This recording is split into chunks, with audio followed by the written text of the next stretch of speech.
मालिनी जी का पर्चा खारिज होना चाहिए बिल्कुल, जिससे कि देश की जनता को न्याय मिल सके। ये सभी के लिए है, ये बर्खास्त होना चाहिए। आखिर क्या कॉन्स्पिरेंसी है कि उस पेपर को, जो उस एफिडेविट को रात तक छुपाया गया, वो सेम डे अपलोड होता है, विद इन टाइम होता है, और सवेरे तक 10 बजे तक जब साइट खोलते रहे तब जाके मिला। सेम डे, हाल के हाल जब नामांकन किया उसी समय अपलोड होता है, घंटे भर के अंदर, 3 बजे से पहले होना चाहिए, लेकिन रात के 12 बजे।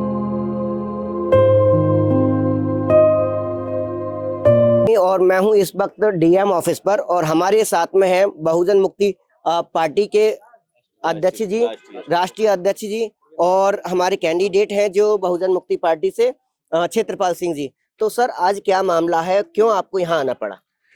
देखिए, हमको आना इसलिए पड़ा क्योंकि यहाँ पर 21 लोगों ने नामांकन दाखिल किए निर्धारित तारीख तक, और उसके बाद में 2 लोगों के नामांकन खारिज किए गए स्क्रूटनी के वक्त में। जब हमने देखा, हम देर रात तक, जो बड़ी पार्टियां, राष्ट्रीय स्तर की पार्टियां हैं, वर्तमान सांसद भी हैं, माननीय हेमा मालिनी जी बीजेपी की सांसद है, तीसरी बार उनको टिकट दिया गया है, उनके ऊपर भरोसा जताया गया है, एक कलाकार है, लोक प्रसिद्ध है, तो उनका नामांकन जब हमने देखा कि इनका नामांकन अपलोड हो रहा है, देर रात को 11 बजे के बाद में, टाइम भी घंटा, मिनट, सेकंड तक हमने टाइम मेंशन किया है, इसकी शिकायत हमने किया है।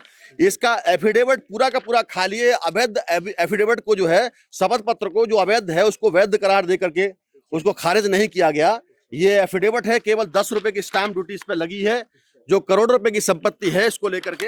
ये सारा एफिडेविट, हर एक मद में आप देख सकते हो, ये पूरा का पूरा सारा कॉलम खाली पड़े हुए हैं। अच्छा। एक भी कॉलम खाली होता है तो उसको तुरंत रद्द किया जाता है, वो रद्द नहीं किया गया। इसके लिए हम लोग ये रद्द किया जाए, खारिज किया जाए तत्काल प्रभाव से। ये सारे कॉलम खाली पड़े हुए हैं, इसके लिए माननीय चुनाव आयोग की साइड से भी छुपाया गया, लास्ट में डाला गया इसको समय बीतने के बाद में, ये भी है।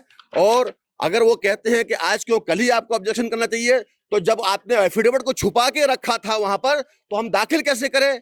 ये छुपाना भी एक तरीके से बहुत बड़ा अपराध है, क्राइम है। ये किसी के दस्तावेज, किसी की सूचना को छिपाना, ये क्राइम है, ये क्राइम हुआ यहाँ पर। इसके लिए हम श्रीमान आरओ महोदय से, रिटर्निंग ऑफिसर जो निर्वाचन अधिकारी महोदय, उनसे मुलाकात किए, माननीय प्रेक्षक महोदय से भी हमने पत्र दिया उनको, जो है कि पर्चा जो खारिज किया जाए। आप देख रहे हैं पूरा, जबकि स्पष्ट रूप से यहाँ पर इस एफिडेविट के हर मद में लिखा रहता है। मैं आपको सुनाना चाहता हूं कि टिप्पणी 3 में इसमें स्पष्ट लिखा हुआ है कि सभी स्तंभों को भरा जाना चाहिए और कोई स्तंभ खाली ना छोड़े। यदि किसी मद के संबंध में देने के लिए कोई जानकारी नहीं है तो यथा स्थिति शून्य या लागू नहीं होता लिखा जाए।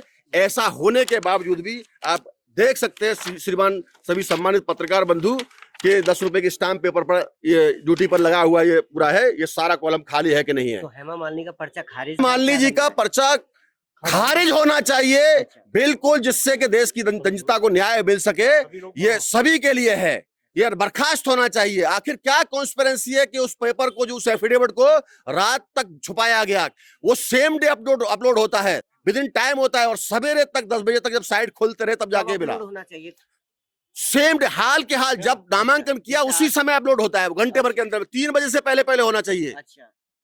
लेकिन रात के 12 बजे, टाइम बता रहा हूं मैं आपको, कितने बजे अपलोड हुआ। दो फॉर्म अलग अलग दाखिल किए, मगर एक ही एफिडेविट दाखिल किया उन्होंने, जो है ये अपलोड जो है, इसमें टाइम मेंशन हमने पूरा दे के रखा हुआ है, कितने बजे क्या हुआ।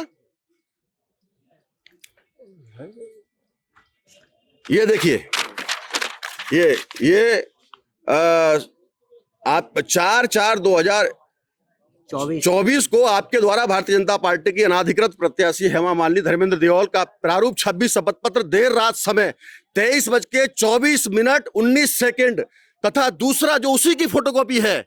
अलग अलग एफिडेविट लगता है अगर अलग अलग नामांकन करते हैं तो, मगर एक ही एफिडेविट की 2 बार फोटोकॉपी लगाई गई, जो 23:19 पर चुनाव आयोग की साइट पर अपलोड किया गया था। 5 तारीख को सुबह 10 बजे तक ईसीआई की साइट पर आपका नोटिस भी नहीं लगाया गया, उसके संदर्भ में नोटिस लगना चाहिए। ये जानकारी यहां पर छुपाने का काम किया गया, जो बहुत ही अनकॉन्स्टिट्यूशनल है, गंभीर है ये मामला। ये बहुत गंभीर, बहुत सारे मसले हमने पूरे कॉलम के साथ में सारी दुनिया के, सारे देश के सामने, हम जनता के सामने लाना चाहते हैं कि ये पर्चा जो अवैध है, इसको अवैध करार दिया जाए, इसको खारिज किया जाए, ये हमारी मांग है। इसकी फोटो छत्रपाल साजिश, हाँ मैं आपको देता हूँ, पूरा देता हूँ आपको, पूरा बोलिए। जी। हाँ छत्रपाल जी, इसके बारे में आपका क्या जो हमने प्रार्थना पत्र दिया है, इसमें जो लिख के दिया है, हमने जो लिख के दिया है वो शत प्रतिशत सत्य है। हमने चुनाव आयोग की वेबसाइट पर ये सारी जानकारी देखी। हमारा संगठन के लोग इस पर नजर गड़ाए हुए थे और हम पहले ही कह रहे थे कि ये जो है घपलाबाज लोग हैं, ये षड्यंत्रकारी हैं, इनका जो है षड्यंत्रकारियों का नामांकन रद्द होना चाहिए। माननीय राष्ट्रीय अध्यक्ष जी ने मांग की है, वो शत प्रतिशत सत्य है। मैं सहमत हूँ और उनके साथ हूँ।